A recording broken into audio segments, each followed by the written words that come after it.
Hey there, people, and welcome to the Terraria 1.4.3 Don't Starve Together crossover update.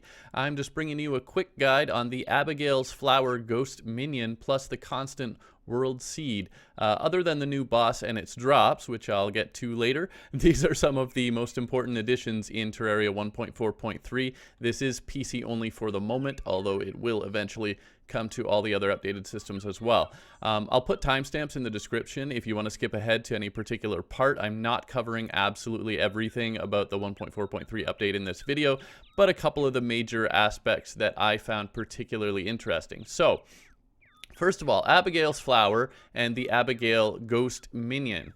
It's a nice little addition to the game for summoners. Another nice little addition to the game for summoners. It is available essentially from the beginning of the game. This is the constant world. You can get it in other worlds as well, but I've been toying around with this, and I got this far in less than a day. So you can get this early. The flower only grows in a graveyard biome. You can see this is the actual flower that I got here. The chance is higher in the constant seed worlds, but you can get it in any world. Basically, you want to find a nice flat area, cut down all the trees and bushes, leave as much flat grass as possible because it does grow in grass. And so this is what I did, essentially. You can see here, I just basically cleared this area and, well, I did die a certain amount, so I had gravestones and I spaced them out across this area. I cut down all the trees, cut down all the bushes, and just kept checking on it once in a while. And eventually, Abigail came along. The Abigail's Flower grew. You need to mine it out with your pickaxe, and you get this cool ghost minion. So, that's basically my strategy for doing it. Theoretically, you could even put the gravestones in holes underneath the ground to maximize the available grass for growing, or on platforms up high enough. You need to leave a little bit of space for it to actually grow. But yeah, I mean, it's basically that easy. You can do it basically that easily. And once obtained, you can actually, how this minion works is not getting multiple ghost minions the more times you summon it, but rather it's more like the Desert Tiger Staff or the Stardust Dragon, in that you just get one minion, but that minion grows stronger the more times you summon it. And the strength is indicated by the color and size of the flower on Abigail's head. It looks like you can just keep growing its strength. People weren't sure whether there's a limit or anything, but it looks like you can just grow it stronger and stronger, which means you can actually use this minion all through the game. It's certainly very effective in pre-hard mode. Eventually, it may not remain the most effective option as you progress through hard mode, but you can use it right into hard mode. I'll demonstrate how powerful this can become towards the end of the video, but that's your quick summary on how to get it and what it does, and you even got to see it attack some zombies in the graveyard there. So next thing I'm going to talk about, and we're right here, is the constant special world seed. So you basically, when you're entering a world, creating a new world, and it has that seed option, you put in the constant. Now, I don't know if capitalization matters. I capitalized the T in the, and the C in constant. May or may not matter, but again, this will, for now, it's only available on PC, but it will be coming to other platforms as soon as everybody else gets the 1.4.3 update. And you can see this world has different coloration, shall we say. It's different visual shader effects. Effectively, it gives you a sort of more drab and dreary sepia type of a tone. You will also need to keep lighting on at all times, because in complete darkness, you will actually take damage. That's a whole thing from Don't Starve Together, that you know, when it's fully dark, there's a character that comes after you. Essentially, you don't actually see the character, but there's a little message when it's completely dark, and then you'll have a slight delay, and then you know what, maybe I can just quickly show it to you by taking away these torches. You'll get a little message, and then it's like a 3-second delay. And then you start taking actually quite a lot of damage pretty quickly after that. So let's see, is it dark enough? Oh, there it is. Yeah, it's very dark. You feel danger. And then, yeah, there you go. I got damage too. Actually, that's the first time I even got damage from that. And also the starvation mechanic you can see in play here, because I haven't eaten in a while. So let's just get back out of here. Interesting. My ghost actually went away there too. So I'm going to need to eat. But I'll talk about that as well. And you'll notice that that hurt sound when you get hurt is like it's almost like a little trumpet or something. It depends whether you have a male or female character, what exactly that sounds like, but the hurt sound is actually changed. So there's that little message, and you take damage if you're in complete darkness. So you will need to keep some lighting around at all times. It will get fully dark on most nights, except for new moons and full moons and blood moons. Other nights it will get fully dark, so it becomes very important to have lighting. Rain can actually put out torches and campfires in worlds made with this seed, and cactuses will actually hurt you when you touch them. Oh, I gotta see what this guy's got for me. Anything interesting? I am actually playing this world. Anyway, but yeah, cacti will actually hurt you when you touch them, and also when you're cutting them down, which I find kind of irritating. I don't know if that's intentional, but even when you're trying to cut cactuses down, cacti, you will still get hurt just trying to cut them down, which I find annoying.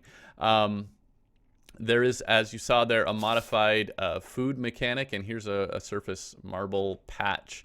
It's not really a biome, it's more of a patch as far as I can tell, but that modified hurt mechanic, you can see, you know, when you're fed, all 3 levels of food still count the same as usual, but when that runs out, then you get peckish. Instead of your normal status without food, it's called peckish. It operates the same, but you have that for 5 minutes. When you've been peckish for 5 minutes, then you get hungry, and basically you have a debuff when you're hungry. It's similar to the weak debuff. Your stats go down a bit. And then when you have that for 5 minutes, you're hungry for 5 minutes, and then after that 5 minutes, you actually start taking damage. It's 2% of your maximum health per second. So you could see that a little earlier where I actually went past the hungry and started taking damage there. So basically that's how that works. Early on, just to deal with this hunger mechanic, if you are in the constant world, you can just go around and hit trees for fruit. You just take out your axe, hit the tree. Oh, there you go. Perfect example. It's a random chance what you get from the tree. You won't always get food, but I got one. And so that was my little strategy for dealing with it at the beginning. You will definitely need to craft a cooking pot as soon as you can.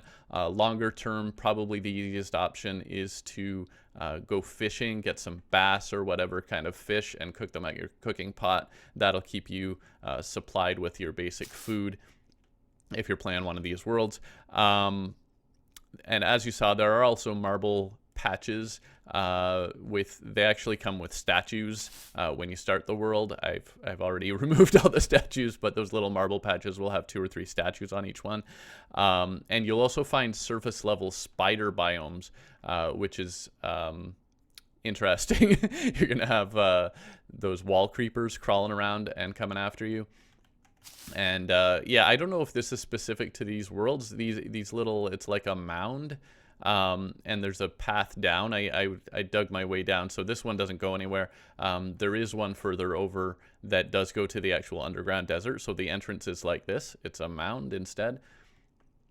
Yeah, I don't know. I guess that's specific to these worlds. I didn't see mention of that on the wiki or in the patch notes or anything, but that's what I've found. I've had 3 of these mounds I've found so far, with just a little path down. 2 of them were a dead end at the bottom, and the other one actually did go down into the underground desert, probably just based on where it happened to be located. I was kind of avoiding that. Yeah, here we go. So you can see getting hurt by the cactus, and even if I take out my axe to chop down the cactus, I get hurt chopping down the cactus, which is irritating. But anyway, caves also generate in a more wavy pattern. So let me see if I can show you this on my world map. Yeah, so there's the next mound that goes down in the underground desert. I've only explored this much, but it's more like the caves are a little more horizontal, I think. This is actually a minecart track here, but you can see caves go kind of sideways up and down a little more. As far as I can tell, that's mostly the difference there. And yeah, let's actually see. Can I show you? I didn't go into any of those spider biomes, but yeah, you can see like in some locations here, you're basically just gonna have a little surface access to one of those spider biomes. Oh, I got knocked into a cactus. I'm just gonna go back to the safety of my house. But yeah, I've encountered a few of those actually, where basically you just have a little entrance and spiders come out of there and are hanging around, like even right here. So it's not just any particular biome. It's just a little entrance, cobwebs, spiders in the area. Basically as simple as that. Also, some other changes that you'll find in these worlds. You will always get iron and gold underground in these worlds, apparently, which is exactly what I found in this world. Supposedly, you'll never get lead or platinum. Of course, you can probably still get those by fishing for crates and that kind of thing, but underground, you'll get iron and gold. And you also have a higher chance in the constant worlds to get a few of the new 1.4.3 crossover items. For instance, I was able to get both the tentacle spike and the bat. I think it's 5 different items that you have a higher chance to just get dropped. And so yeah, I found actually the tentacle spike the better option of the two. They're pretty close in damage, but the tentacle spike is faster. So the bat has a chance to heal you, but it only heals you like 5 points every, you know, so many seconds kind of thing. It's like a charge system. It'll heal you once in a while. Whereas the tentacle spike was much more useful for because of its speed for actually keeping people away, and that was actually better than the sword I had at that point when I got it. I was fighting a lot of corruptors in the corruption. So yeah, you can still get these items in regular worlds as well. It's just a lower drop rate. There's a few other items you can get dropped as well. And of course, there's the new boss. I'm not going to get into that in this video. I probably will do a guide on the new boss as well, but those are the things about the constant in general for now. So other thing I'm going to do is show you maxing out the Abigail minion. So I'm just going to switch worlds to do that, to get my max gear from another world, and I'll be back with that right in a second. Okay, so I have actually switched into my master mode multiplayer. Actually, the constant world is also master mode for the record. But I've switched into my multiplayer map, which you may recall from our multiplayer series, which I just published the final episode of yesterday. That was 1.4.0, but that doesn't really matter at this point. So this is actually the gear that I believe I used against Moonlord in that series. So I'm going to go with Spooky Armor because I don't want the Stardust Armor that I crafted at the end of that series, the Stardust Guardian, to mess up the DPS and so on. So, but I am boosting it with, you know, Summoner Emblem, Pygmy Necklace, Celestial Shell, and the Papyrus Scarab, plus of course the armor itself and all of its boosts. I've also got lots of potions here, Summoning Potion, Wrath Potion, and so on. So we're maxing this out pretty good. It's not, you could probably tweak it a little bit higher, but this is going to be very, very good. So let's first of all, you'll notice that's 4, 5, 6, 7. Let's just have a look at this little flower. So that's 8, 9, 10. I don't even know how many I'm able to do here. It looks like it might not. I'm not sure if the graphic doesn't change or if it doesn't boost after a certain point. But let's apply buffs, and that does give us one more there. Oh, you know what? I did forget my bewitching table. That's unfortunate, but that'll be. 1 second. Okay, got my that, and I even brought a bass statue and 1 or 2 other things it turns out I didn't need, but there we go. That's going to be as much as we can do at this point, and I've got all these buffs going. So let's try this on a selection of bosses. All right, King Slime, and this is the arena. I want to... Oh, there we go. Get him, Abigail. Better zoom out a little so I can both see him and Yeah, so that's how fast Max Abigail will kill King Slime. Let's try Eye of Cthulhu. Get him, Abigail. You can see there, it's like almost 150 damage per hit.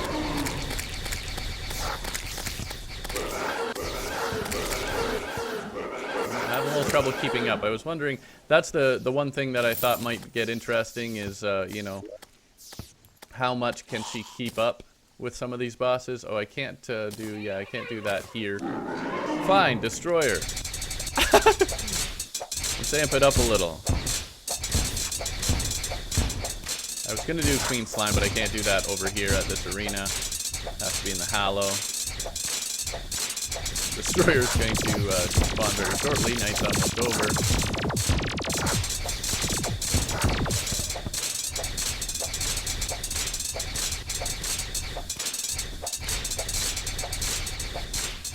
Use the whip to amp it up a bit. And there you go. Destroyer's dead like that. Only got a few seconds left for these other ones. But yeah, you know what? Let's just skip ahead and go to our Golem arena. See how we can do against the Golem. That's all down here still. I think I'm going to want to switch mounts because it's not raining down here. I brought along my witch's broom just to be safe as well. Let's see. Golem. Get him, Abigail. I should also make sure my buffs are all still active.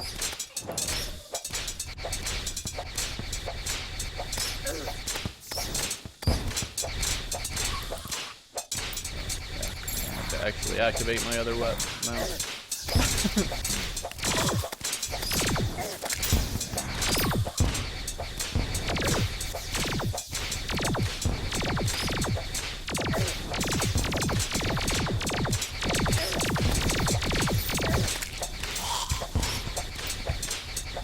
Yeah, I'm more likely to die here. I mean, Abigail's doing okay. We're getting like 1200, 1500 DPS. Oh, I actually survived. That was a surprise. I didn't expect that. So there you go, Abigail versus the Golem. Probably not the recommended strategy for the Golem, but there you go, it's an option. And I do want to try this against an event, because you can see Abigail has an area of effect thing. So I'm just going to wait until nightfall, and then we're going to try this against the Frost Moon, because I have that, so why not? So just give me a minute. Okay, so I laid in my bed here to speed up time, and I sent Hachiko the dog away because I'm pretty sure I would be a monster if I got a famous Hachiko the dog killed. So, yeah, we're just about ready here. And I'm going to need to apply my buffs and activate the arena just to make this a legitimate go here. So let's do that. Arena, activate. And we'll refresh that, and wait for it, wait for it. I love this arena, by the way. If you need an event arena, something like this, that's my recommendation. Alright, so here we go. Activate the buffs. Naughty present.